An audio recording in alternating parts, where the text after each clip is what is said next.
Great.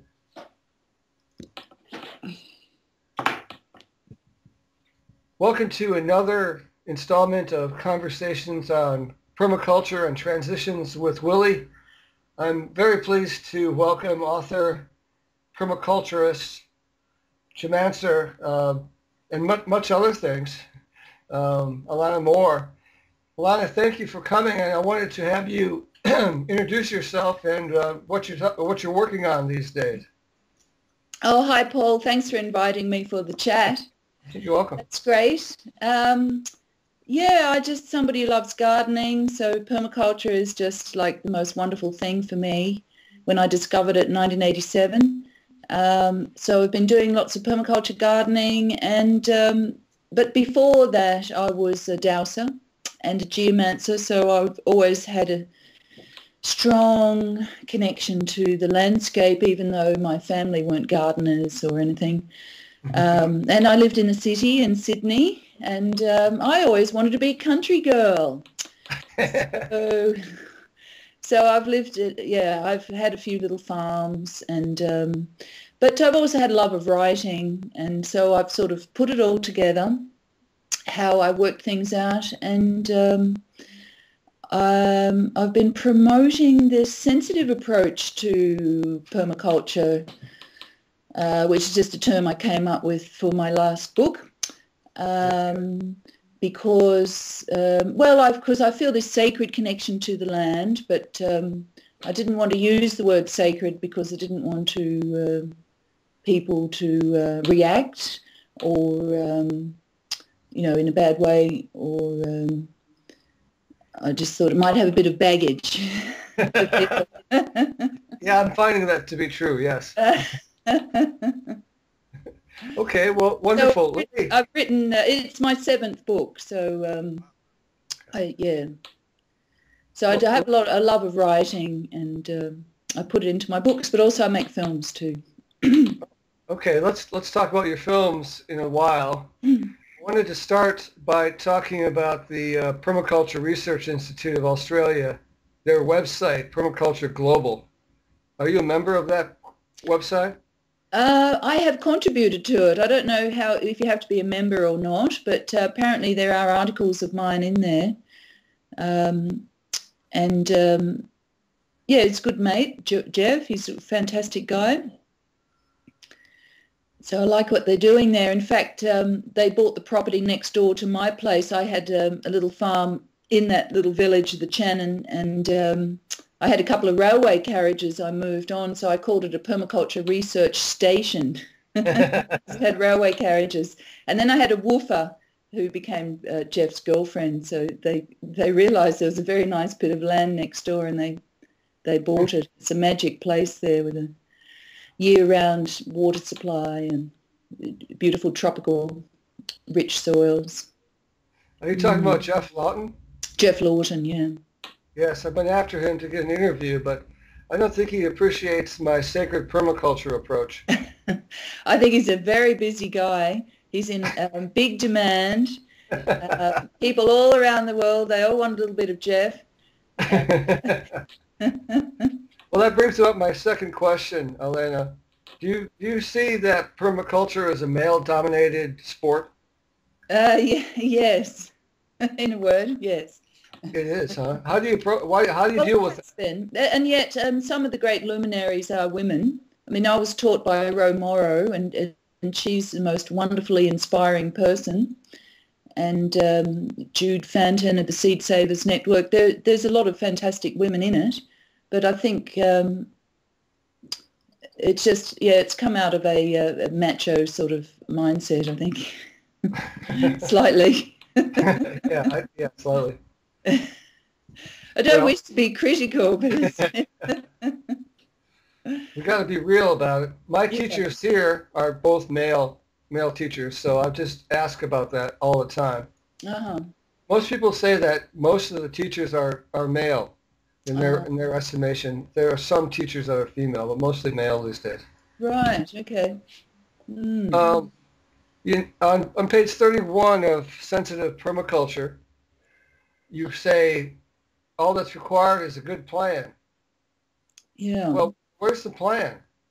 Yeah, well, this is the problem is that I've heard, for instance, I've heard about local community gardens. They can't get them together because they're arguing about the plan the whole time. The egos getting in the way. So this is where you have to get real with yourself and really examine your motives and everything. Indeed. Well, I'm often remarking these days that permaculture without land isn't really going to happen.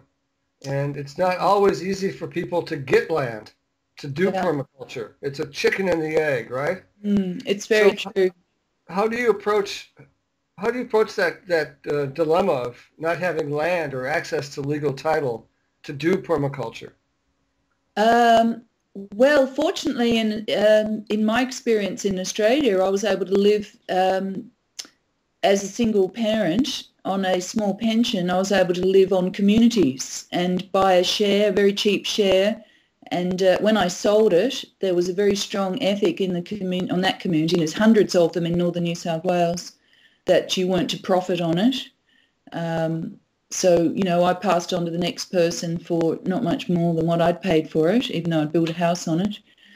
Because the one of the main ethics on those communities was, the underlying ethic was to provide cheap accommodation on land sharing. These is on old farms that have been bought up, and it was one I lived on, and it was just wall-to-wall communities down the whole road, all different communities. Some young people who lived in teepees in one, and the one I lived in, they all had neat little houses with picket fence around them. So there was something for everybody in those various communities, but they had their limitations living on communities. And yes, everything in the world is geared for, homes are made big enough for families, and, it's the single person, the young people, unattached, and not really catered for. Mm-hmm. So that is a problem. But if there was a few more land sharing communities around with that ethic of providing affordable accommodation, I think it would be good. In fact, that's a little project that I'm going to be working on at my place in the near future. With my husband, Peter, who's an architect. We've got a couple of acres on the edge of an old gold rush town that had once a big population. There's now only a fraction of that population. So it's got all the infrastructure. So it's like, we need to get out and recycle the old towns and villages that have been depopulated in the countryside. Mm-hmm. It's a bit boring for young people, though. But it could be. Electronic, yeah. Maybe en masse it might not be if a bunch of them came. But you tend to find in these country areas where I live, it's mainly the older people. Younger people drift into the cities. And whenever I go to the various sustainability groups, which we have quite a few of in this area, you don't see many young people, sadly, because I think it's partly that problem with that they don't have the land. So. Because a strong element in those groups is gardening, getting together, visiting each other's gardens and everything. Right. But before I had a garden, I used to go and live in squats in London and sort of adopt gardens and squat gardens. So, you can do that. Well, if you wanted to squat a piece of land in America that would actually produce a yield, you get kicked out in a couple of days. So that's not not the same situation, obviously. Yes. In those days, you were looked after quite well. I don't know if they've changed the rules, but, you had the right to live in peace in your squat. Yeah, good luck in this corporate capitalist state. It's not as simple. Hey, I wanted to talk to you about if permaculture is actually helping us go backwards to a simpler time or moving ahead to a new consciousness. How do you see that dynamic? Oh, well, I can see it's everything and all of those things. We need to look with fresh eyes and think with fresh minds and create something new out of the mess that the world's in at the moment. We're watching the news with great interest as things slide up and down the great yo-yo crisis.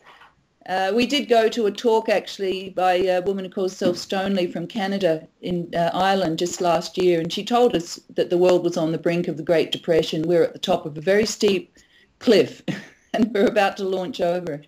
So everything she said has been coming true lately. Wow. So I think permaculture is coming back into the being a huge need for the world. There was a few years where I kind of forgot about thinking about permaculture, and I became slightly disillusioned with it. That's before I got my new book out. I think, putting the spirit and the heart into the permaculture will take it up to a new level. So we need to constantly reinvent ourselves and what we're promoting. So, maybe this is a way of helping permaculture get along there. Because when I'm teaching permaculture, it tends to be to my students of dowsing and geomancy. And yes, I'm throwing in permaculture into the mix. So well, we have to introduce the people who haven't been exposed to it, Yes, ma'am. Yeah. Well, tell me this, if you would. Do we create sacred places, or we just locate them? How are they created, these sacred spaces you talk about in your book? Well, the concept of the sacred, of course, everything is human-centered, all of our concepts. So without people, they're not sacred because it's our relationship to them. Right. But there are a lot of places that have been sacred and that have been forgotten, and I assume it's a very similar situation there with Indigenous people's sacred places. But we were taken to an incredible place the other day by a local historian because we've just moved to this other place that I have here. And he took us to an incredible stone arrangement, a vertical stone arrangement going down a mountainside depicting the great serpent spirit of the region for the Aboriginals. Yeah, it was pretty awesome. The head or the tail of the serpent, beneath the ground, I could detect that spirit was still there, but it was very, very sleepy. And I could also detect that people had been dancing in corroborees nearby. There was a huge energy vortex very close to it. And so there was all these vestiges of the sacred there. And it was the most beautiful feeling on this mountainside where nobody ever goes, just in the middle of a big forested area. And I thought, I'll be coming back here and maybe I'll be dancing and meditating one day when I get back there. But these places are like special jewels, and if we can rediscover them, the energy is still there to tap into. But, otherwise we just go about our normal old lives, but we miss out. So do you still see the Gaia principle in Mollison's permaculture today? Do you still see that actively promoted? And what do you mean by the Gaia principle? Well, it's mentioned several times in Mollison's design manual. Oh, right. I have read his design manual from front to cover. It will take quite a while. Well, yes, I buy that. He's just talking generally about it. I mean, that's just a principle. It's a modern sort of thing that's sort of based on an ancient concept, I suppose. But the fact that there's, the intelligence is out there, but in the sacred sphere of thinking, there's also been a bit of dumbing down in that, entities and intelligences are many. And whether there's one overriding one, I don't know, but I haven't come across it. I come across intelligences in the landscape everywhere. Interesting. All right. Well, let's get into something a little bit more magical. Do you see a new mythos based in permaculture growing in Australia and other places? I'd like to. Okay. I'd like to think that there is one. I do know that when I do get the odd bit of feedback, and I don't know about there, but in Australia it's very hard to get nice feedback off people. If they don't like what you're doing, you'll hear about it real quick, but if they do like what you're doing, they won't tell you. But But the odd good comment about how permaculture was like needed to have this sacred edge added in the mix, and you know, how good that would be for it. So I'm hoping that more and more people will become inspired, because it's been around for like 30 years, permaculture, but it hasn't really had enough take-up in Australia to be a force to be reckoned with. Oh, because my inclination is that it's Australia strong. It's been there forever. It's predominantly in Australia, but it's not. Well, yeah, I think it's had a greater impact in other countries, like poorer countries. The impact has been quite big, but people here tend to have had too much money. So you think, well, you know, why did they bother doing that? They could have just bought something off the shelf or whatever. You wonder why the need for some of the things they've done. But it's still like life and death stuff when they're doing it in India and other places. Yeah, that's right. So you tend to think, oh yeah, so-and-so, they're doing permaculture, but you don't see the permaculture gardens everywhere. Like we have botanic gardens, many of them in my area, in every town from 150 years ago. Like, where are all the demonstration permaculture gardens? Not enough of them. So we just have to keep plugging away. But we were happily surprised actually to go to a meeting of our sustainability group the other day, and that we had somebody who's employed by the local council and on a healthy community thing. And one of their briefs is to create food forests on public land wherever possible in the various towns in my area. So we were very blown away by that. You're getting funded to go putting food forests in. That is cool. Interesting. Good. Yeah, so that's coming out of funding for, you know, to get people healthy. So just have free food on the streets. They reckon that's a good thing to do, and I do too. Well, so of course. We're looking in at, you know, helping them out wherever possible, all those initiatives. Right. Alanna, I wrote a myth based on your book, myth number 11, which I sent to you.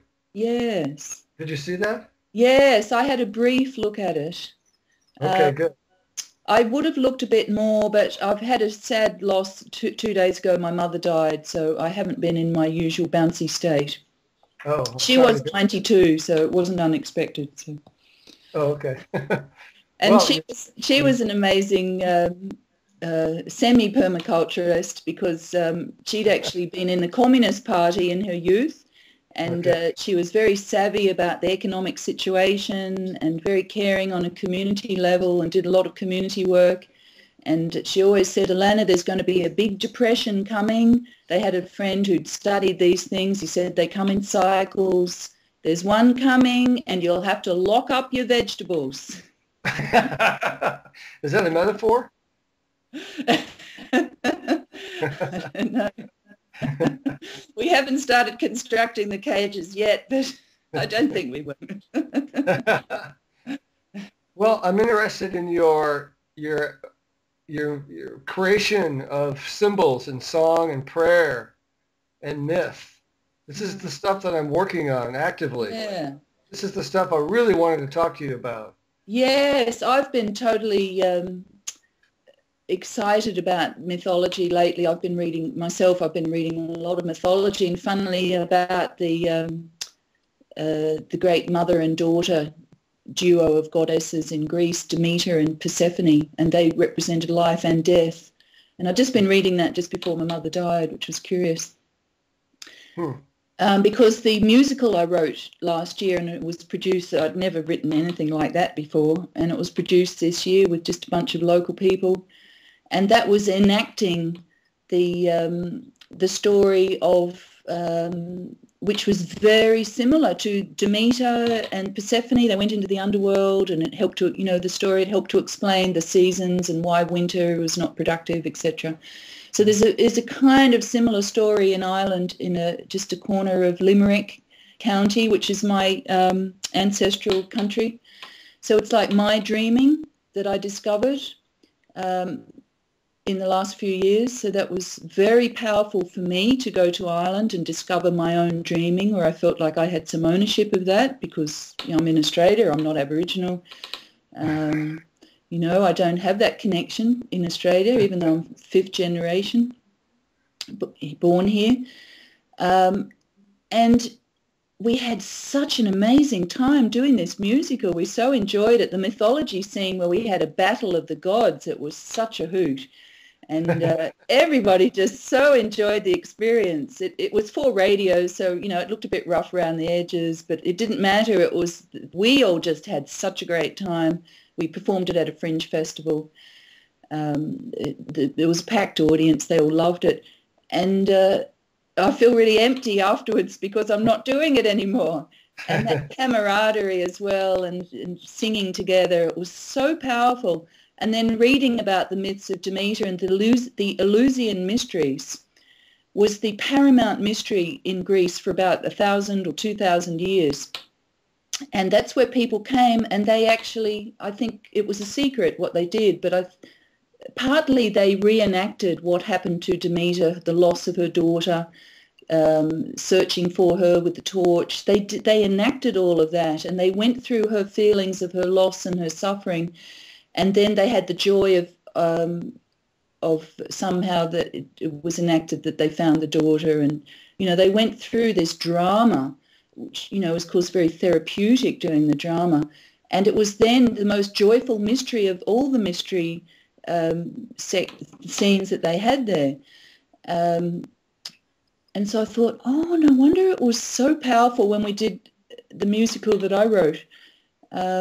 You know, there's something very deep down about doing this stuff that is incredibly satisfying and enriching and enlivening. So I want to do it again, definitely. One of my big questions is whether or not the ancient mythologies are still active and resonate with our lives, and whether or not we need to write new mythology.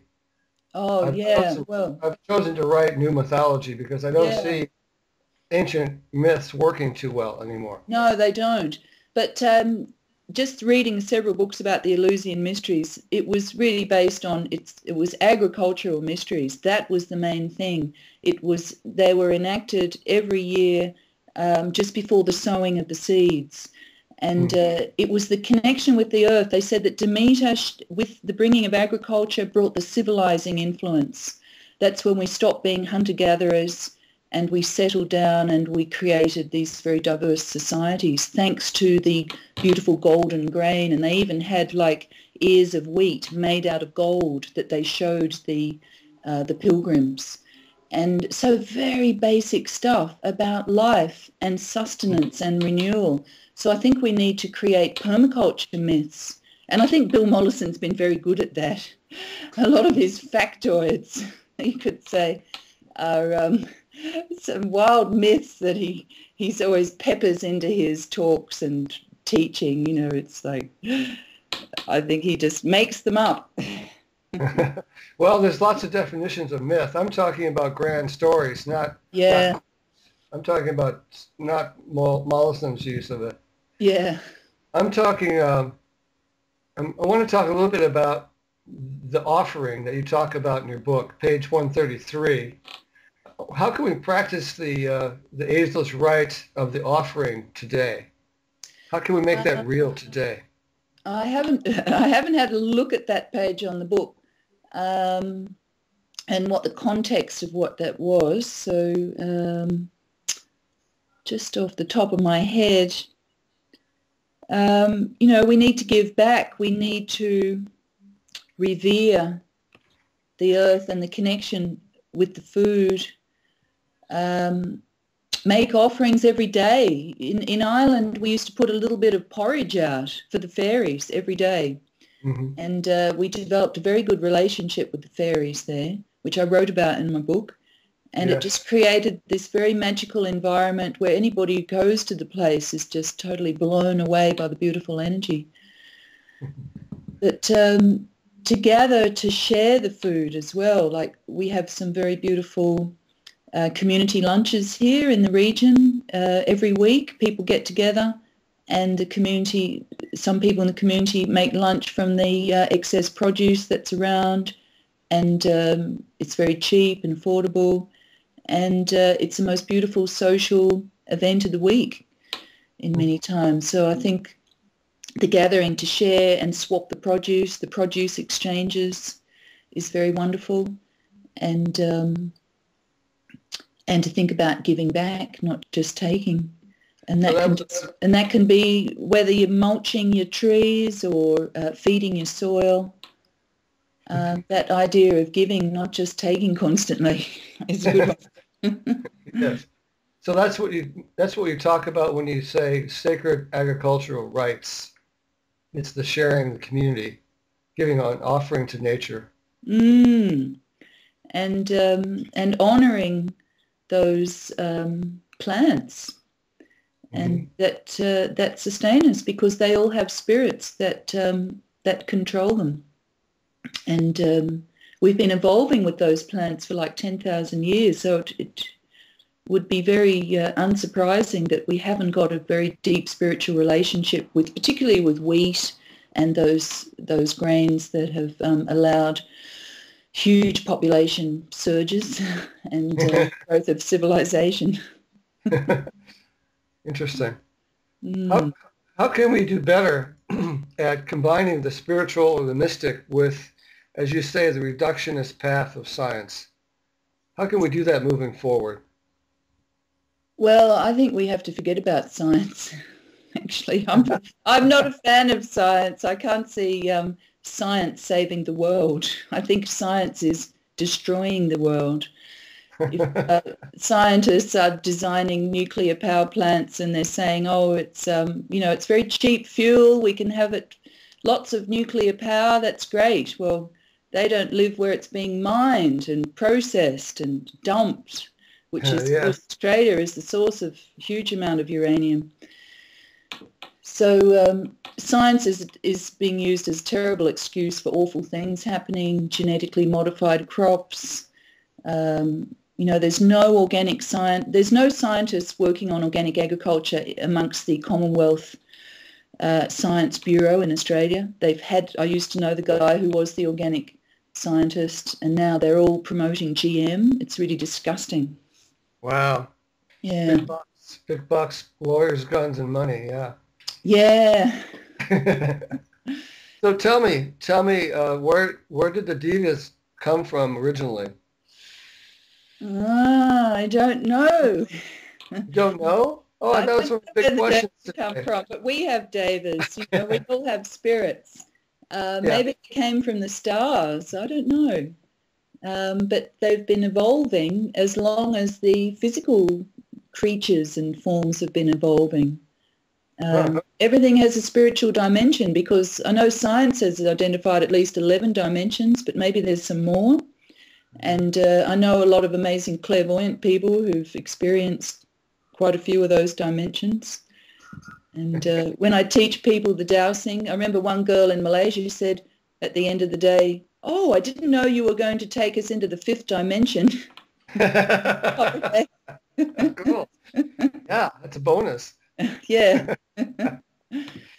So, we got to think outside the box, because, science has been trying to describe these things. So Rupert Sheldrake took a good stab at it. He talked about the morphogenetic fields, and that they had intelligence, and that if we were within one of those fields, we could absorb some of that intelligence, a bit like what they used to call the 100th monkey effect, or what other people might call the collective unconscious. Well, who knows what that is? You can appreciate these things on many levels. There's stories in every rock and every blade of grass. There are memories that are contained. I remember when a friend who did a lot of spiritual work with American Indians coming to her place and dancing, and various stone circles she'd put up on her land, etc.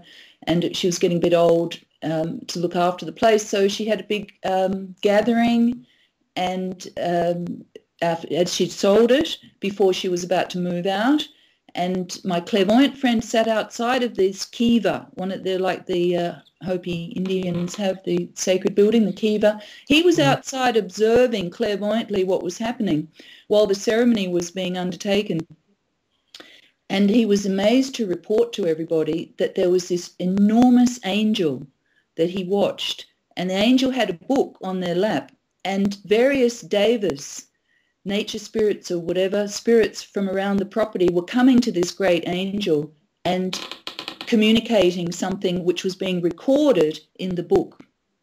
And there was some sort of history note-taking, which some people might call it the Akashic Records, but here it was personified, and they were as an angel in charge of the record book. So cool.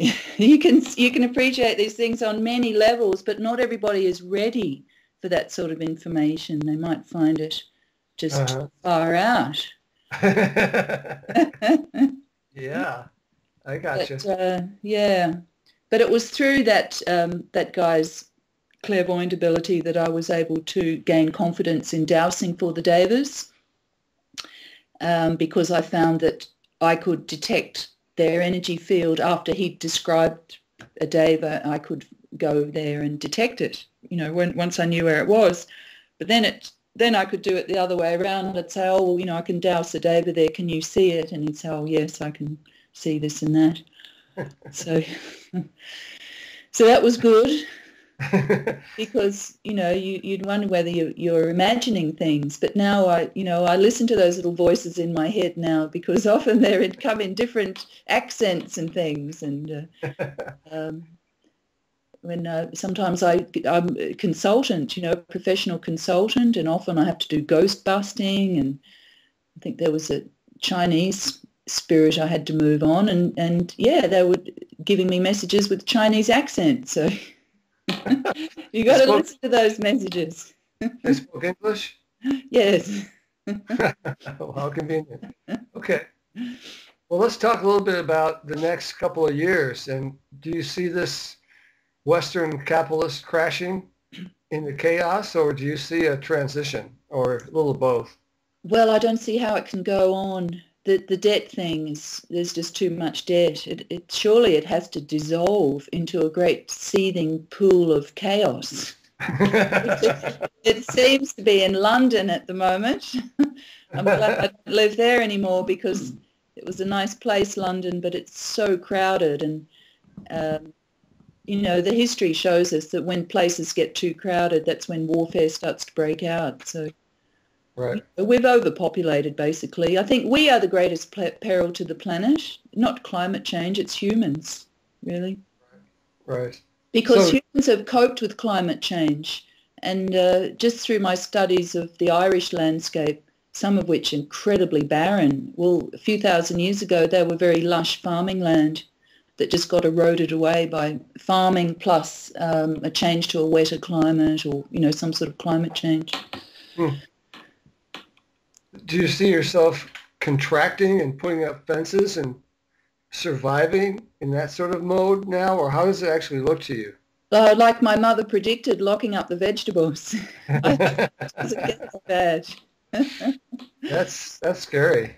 Yeah, so I think we've got to create mass abundance. In 2 months to 5 months, a year, how much time do we have?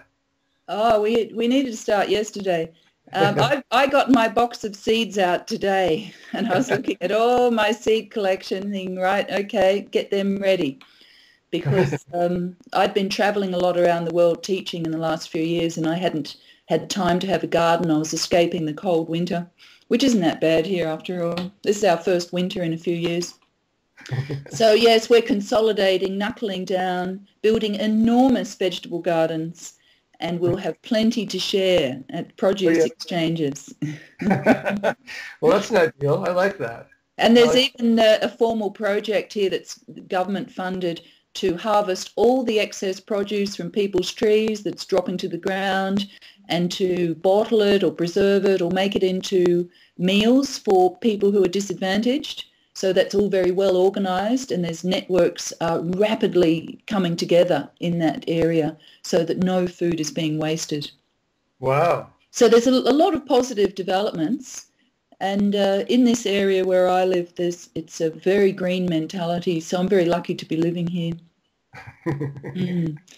But I'll just be continuing what along those lines, because the politics of fear is very disempowering. Yes. We need to, redress the balance. We made the mess. We can clean it up. We're smart. We don't have to be, we've got all this public land. We can just plant edible things. We can become more aware of what is edible that's under our feet that we don't even realise. We can try and be less spoilt. I imagine in America you have that problem. There's a lot of spoilt kids around. And spoiled parents too. Yeah, and they want what they want now or yesterday. Yeah, Whereas, and they have the money to do it. Yeah. Yeah, and when I was younger, you had to save up to get what you wanted. Now you have it yesterday on it. You just borrow it here. You just borrow it. That's right. Well, it didn't always used to be that ethic. True. That was like a bit of a no-no if you couldn't afford it. You had to just wait till you could afford it. So they'll have to change that mentality that you can have what you want whenever you want. The spoiled child syndrome. Yes.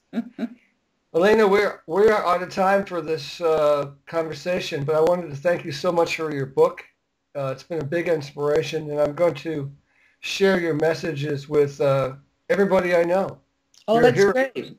Thanks for being a hero of mine. We've only been scratching the surface. Well, true enough. You can talk some more. You just have to send me some more questions and with a bigger lead-in time. Well, I appreciate that. I know you've been busy with your family issues too, so we'll try again soon. Well, I'm actually the other thing I've been busy on is I'm updating second editions of some of my books. So I've got books like Stone Age Farming, which will be available online very soon in the next in a few weeks. Amazon will have it. And that has got some detailed stuff about esoteric agriculture and farming. So I will make sure you get a copy. Yeah. So yeah. Thanks so much. And I also wanted to mention that you're in the Permaculture Pioneers book. Oh, yeah. Yeah, we're just launching that now. A nice biography. Very interested in your life and your time. So that's a really interesting reference as well for people. Great. Right? The whole book is great, actually. Yeah. I just went to your chapter, though. Yeah, your chapter was the big one. Was it? Oh, thank you. Well, it hasn't always been easy, I've had a lot of flack. I feel a kindred spirit with you, so I'm not going to give you any flack. Nothing. It's all good. Good on you, Willi. Thanks so much. I hope we talk again. We will. Bye-bye. Bye. Ciao. Bye-bye.